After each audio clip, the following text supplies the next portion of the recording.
आजच डाउनलोड करा आणि तुमच्या आवडत्या मालिकांचा आनंद लुटा।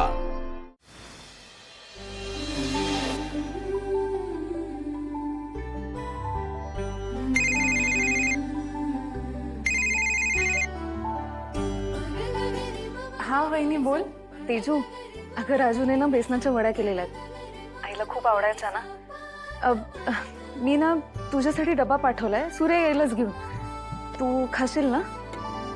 हो खाईन की। बर, बाकी तब्येत वगैरे सगळी कशी आहे? काही त्रास नाही ना होते तुला?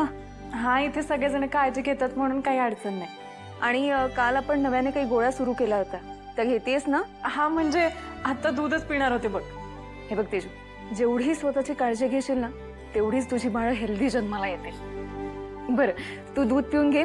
सुनबाई, आम्हाला वाटलंच होतं तुमची दूध प्यायची वेळ झाली असणार। जरा थांबा। काय झालं? मला एक सांगा, तुम्ही या दुधात काही टाकलं का नाही?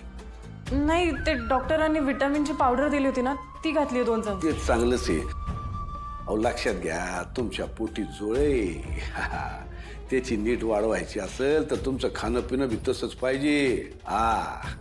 थांब थांब, कुठे या आम्ही तयारच करून ठेवले बॉ। हे बदाम आहेत, हे रोज टाकत जा दुधात। आणि हे बघा, हे सुवर्णभस्म आहे, लक्षात घ्या। यातलं थोडं थोडं आमच्या सुनबाईच्या पोटात रोज झालं पाहिजे। यानं काय होईल, आमचे दोन्ही बी नातवंड तंदुरुस्त जन्माला येतील।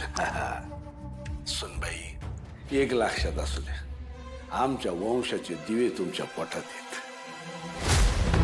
तेव्हा आमची दोन्ही बी नातवंड एकदम गुटगुटीत आणि सुदृढ जन्माला आली पाहिजे। त्यासाठी काय लागेल ते सांगा, आम्ही तुमच्या हाकेवर आणून ठेवू। तुम्ही थांबला कशा? दूध घ्या। काय लागेल ते सांगा, आलो।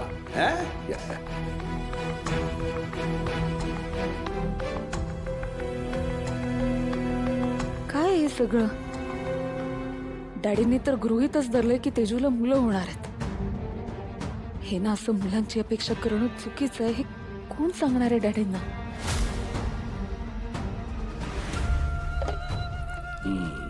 आता तुम्ही सगळे बसा, मी वाढते। सगळ्यांचं झालं का मग मी बसेन। सुनबाई, वाढायचं कशा पाहिजे? सगळे एकत्रच बसू की जेवायला? बसा बसा बसा बसा बसा, तुम्ही बसा। बा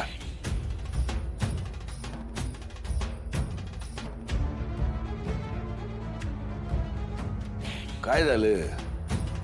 आम्हाला सांगा की, आम्ही आहे की। काय पाहिजे तुम्हाला आज? ए आई, तुला तो डबा पाहिजे तर स्पष्ट सांग ना की मला चपात्याचा डबा द्या म्हणून। इशारे काय करते? अरे देवा, शत्रूंनी रात्री माझा आवाज ऐकलाही त्याच्या धिनात आहे। माझा आवाज परत आल्याला त्यांनी जर समद्यांच्या समोर सांगितलं तर माझं काही खरं नाही। चिरंजीव, आई गेल्यापासून त्यांची वाचा गेली माहिती ना तुम्हाला? मग सॉरी डॅडी, लक्षातच नाही राहिलं। थांब, मी देतो डबा तुला। चला घ्या वाढून। शत्रू रात्री पिऊन आला होता, त्याच्यामुळे त्याच्या लक्षात नसणार। बरं झालं त्याने रात्री जास्त लक्ष देऊन काही विचारलं नाही, नाहीतर आता लय अवघड झालं असतं।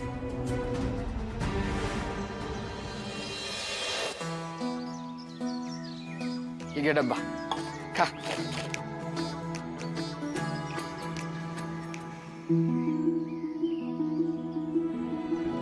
कसली भारी झाली बटाट्याची भाजी। कुणी केला डबा? कोणी केलंय म्हणजे? माझ्या आईने केली। माझी आई आहे ना, जगातलं 1 नंबरचं जेवण करते। तिचा हातचा जो खातो ना, तो येडा होतो म्हणजे होतच। आवडलं ना तुला? खा खा।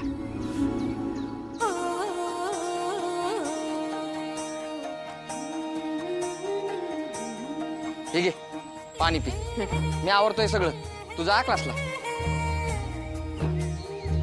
उड्या, हा, तू मला डबा दिलास, आता तू काय खाणार?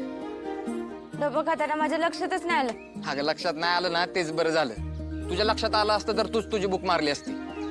अर्धवट बुकेवर समाधान मानावं लागलं असतं तुला। आता तुझं पोट भरलं ना, मग झालं। तू नको माझी काळजी करू, मी बघतो। असं कसं? आता मला वाईट वाटायला लागले, माझ्यामुळे तू उपाशी राहणार। अगं येडबीड लागलं का काय तुला? हे माझं गाव आहे, इथंच माझं घर आहे. मी डायरेक्ट घरी जाईन, आईला सांगेन 2 भाकऱ्या टाक. आणि माझी आई 1 नंबरचं जेवण करते. असं जेवण वरपिन ना डायरेक्ट तमफुगला गुलट. तू नको काळजी करू. आणि हा, इथून पुढे जर तुला भूक लागली ना, बाहेरचं काय खायचं नाही, डायरेक्ट माझ्याकडे यायचं. माझ्याबरोबर माझा डब्बा असतो, तेव्हा खायचं. जा आता, क्लास सुरू होईल.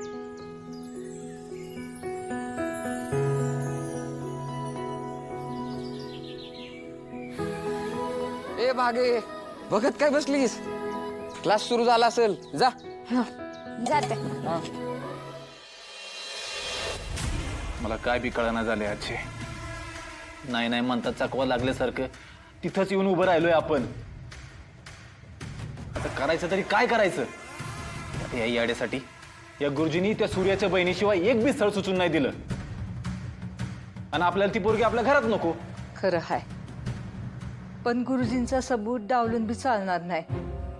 आपल्यासाठी, आपल्या घरासाठी त्या पोराची आणि पोरीची पत्रिका जमणं लई महत्वाचं आहे. म्हणजे गुरुजी अभ्यासू तर आहेतच, पण त्यांनी सांगितलेला एक बी सबूत आजपर्यंत खोटा ठरलेला नाही.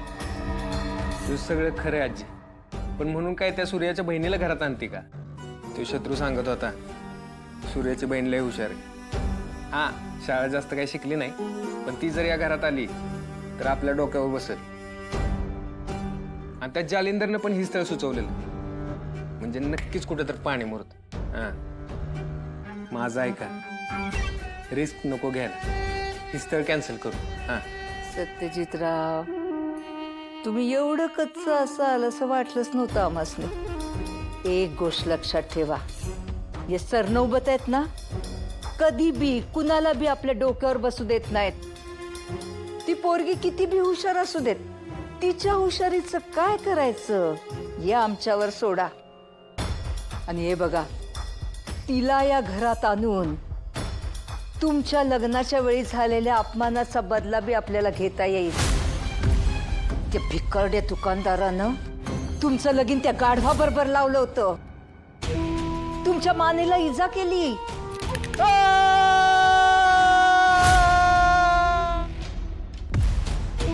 या अपमानाचा बदला घ्यायची संधी पुन्हा मिळणार आहे का आपल्याला? अगं पण आजी, आजी म्हणते ती मला पटतंय. तुम्हाला कळलं ना मला काय म्हणायचंय ते? तुम्हाला बघायचंय? ऐका आता. हा. बघ, तुझी होणारी सून. नमस्कार, राजश्री मसाले चॅनल वरती तुमचं स्वागत आहे. बघ, मी राजश्री जगताप, म्हणजेच राजश्री मसाले ह्याची मालकीण.